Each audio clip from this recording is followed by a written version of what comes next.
मित्रांनो नमस्कार, स्वागत आहे सगळ्यांचं शिवराज सर यूट्यूब चॅनलमध्ये। ITIच्या ॲडमिशनचा मार्क अटेंडन्स टॅब या ठिकाणी चालू झालेला आहे। तर हजेरी लावायची कशी, ITI स्पॉट ॲडमिशन जे आता असणार आहेत, तर यामध्ये मार्क अटेंडन्ससाठी तुम्हाला हा व्हिडिओ खूप महत्त्वाचा ठरणार आहे। आता हजेरी नाही लावली तर तुम्हाला ॲडमिशन मिळणार नाही, त्यामुळे हजेरी लावणे किंवा मार्क अटेंडन्स करणे खूप अत्यावश्यक आहे। आता याच्याबाबत डिटेल बघणार आहोत। मार्क अटेंडन्स करण्यापूर्वी काय करायचं आहे, तर याचा सुद्धा व्हिडिओ रात्री अपलोड केला होता की मार्क अटेंडन्स करण्यापूर्वी कशा प्रकारे आपल्याला काय काय करायचं आहे। त्याचबरोबर वेकंट सीट बघायच्या असतील तर वेकंट सीटचा सुद्धा व्हिडिओ या ठिकाणी अपलोड केलेला आहे, तर तो अगोदर बघून घ्या, वेकंट सीट बघून घ्या सगळ्या, आणि मग मार्क अटेंडन्स करायचं आहे। तारखा खूप लक्षात ठेवा। तर या ठिकाणी ऑनलाईन वेकंट सीट पाहणे 8 ऑगस्ट आहे, ऑनलाईन हजेरी लावणे म्हणजे आज मार्क अटेंडन्स करणे 9 किंवा 10 ऑगस्ट 2 दिवस दिलेले आहेत। त्यानंतर उद्या मेरिट लिस्ट बघणं 11 तारीखला, म्हणजे 2 दिवस तुम्हाला मार्क अटेंडन्सला दिलेला आहे, एकाच दिवशी करायचं आहे, कोणत्या तरी 9 किंवा 10 तारीखला। त्यानंतर महत्त्वाची तारीख म्हणजे मेरिटनुसार ITIमध्ये हजर राहायचं आहे, ज्या ITIमध्ये व्हेकन्सी जास्त असतील त्यामध्ये 12 ऑगस्टला हजर राहायचं आहे। तर मार्क अटेंडन्स कसा करायचं तर या व्हिडिओमध्ये बघणार आहोत। आता मार्क अटेंडन्स करताना तुम्हाला तुमच्या लॉग इनला जायचं आहे, त्याच्यासाठी admission.dvt.gov.in या वेबसाईटवर या लिंक खाली डिस्क्रिप्शनमध्ये मिळून जाईल। तर इथे ज्या 3 लाईन दिसत आहेत मोबाईलमध्ये, कॅन्डिडेट लॉग इनमध्ये जायचं आहे, कॅन्डिडेट लॉग इनमध्ये रजिस्टर कॅन्डिडेट लॉग इनमध्ये जायचं आहे। तर यावर क्लिक केल्यानंतर लॉग इन ID एंटर केल्यानंतर या ठिकाणी पासवर्ड एंटर करायचा आहे। लॉग इन ID आणि पासवर्ड एंटर केल्यानंतर हा जो कॅप्चा दिसतोय तो या ठिकाणी एंटर करा।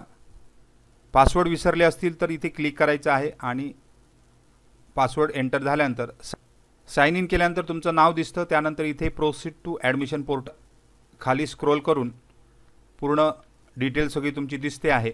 तर यामध्ये बघा ॲप्लिकेशन आता काउन्सिलिंग राऊंडसाठी म्हणजे समुपदेशन फेरी किंवा स्पॉट ॲडमिशनसाठी आपण बघतोय, तर इथे प्रोसीड टू रजिस्टर म्हणून आलेलं आहे।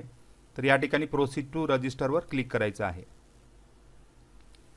आता आपण स्लॉट 1 म्हणजे candidate registration counselling round slot 1 म्हणजे पहिलं जे काउन्सिलिंग राऊंड आहे त्याच्यासाठी इन्स्टिट्यूट टाईप घ्यायचा आहे, गव्हर्नमेंट घेऊ शकता किंवा तुम्ही प्रायव्हेट, ज्या इन्स्टिट्यूटला तुम्हाला मार्क अटेंडन्स करायचं आहे। त्यानंतर जिल्हा एंटर करायचा आहे, त्या जिल्ह्यामध्ये तालुके जे आहेत ते एंटर करायचे आहेत, म्हणजे इन्स्टिट्यूट घेतला, त्यानंतर जिल्हा घेतला, तालुका घेतला, आणि त्या तालुक्यामध्ये जेवढ्या काही इन्स्टिट्यूट आहेत त्याच्यामध्ये तुम्ही मार्क अटेंडन्स करू शकता। आता इथे जो तुम्ही ITI सिलेक्ट करणार तो या ठिकाणी येतो। आता इथे स्क्रोल करून mark attendance for this institute अशा प्रकारचा डिटेल दिसतोय बघा, मार्क अटेंडन्स फॉर, याच्यावर क्लिक करायचं आहे। आता अटेंडन्स मार्क सक्सेसफुली म्हणजे तुम्ही एक ITI या ठिकाणी मार्क केलेला आहे। परत दुसरा ITI सुद्धा तुम्ही घेऊ शकता, जे काही तुमच्या जिल्ह्यामध्ये असतील किंवा तुमच्या तालुक्यामध्ये असतील ते सगळे ITI तुम्ही त्या ठिकाणी मार्क करून ठेवू शकता। आता आपण मुंबई सिटी झाल्यानंतर मुंबई सबअर्बन हा एक बघतो आहे। मुंबई सबअर्बनमध्ये कुर्ला तालुकामध्ये बरेच ITI आहेत, SCP चेंबूर आहे, चांदिवली आहे, त्यानंतर मुलुंडसुद्धा आहे। तर यामध्ये मुलुंडला जो ITI आहे मुलुंड, यामध्ये सुद्धा आपल्याला मार्क अटेंडन्स करायचं आहे। आता या ठिकाणी आपण 2 मार्क अटेंडन्स केलेले आहेत, इथे दिसतात तुम्हाला, खाली स्क्रोल करून तुम्ही किती मार्क केले ह्याची तुम्ही PDF जनरेट करून ठेवायची आहे। म्हणजे मार्क केलेले जे शेवटचे मार्क करणार उद्यापर्यंत जेवढे ITI तुम्ही ॲड करू शकता ते त्या ठिकाणी ॲड करून ठेवा। अशा प्रकारे अनेक ITI तुम्ही मार्क करून ठेवू शकता मार्क अटेंडन्स। आता या ठिकाणी 3 ITI मार्क केलेले आहेत। आता हे ITI मार्क केल्यानंतर तुम्हाला प्रत्येक ITIचं मेरिट वेगवेगळं दिसणार आहे। तुम्ही एखादा ITI डिलीटसुद्धा करू शकता। आता इथे प्रत्येक ITIचं मेरिट उद्या 11 ऑगस्टला सकाळी 9 वाजता प्रत्येक आय टी आयचं काय दिसणार आहे, मेरिट वेगवेगळं दिसणार आहे. त्यानुसार तुम्हाला 12 ऑगस्टला हजर राहायचं आहे.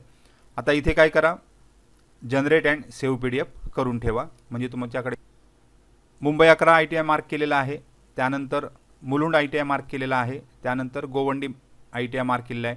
इथे प्रिफरन्स कोणताही ठेवला तरी चालतो, तसं काही निश्चित प्रिफरन्स ठेवायची गरज नाही. इथे तुम्हाला मेरिट नंबर उद्या म्हणजे 11 तारीखला मेरिट नंबर इथे दिसणार आहेत वेगवेगळे. ते मेरिट बघून तुम्हाला कुठे जायचं आहे, त्या आय टी आयमध्ये हजर राहायचं आहे. त्याच्या अगोदर वेकंट सीट बघून ठेवा.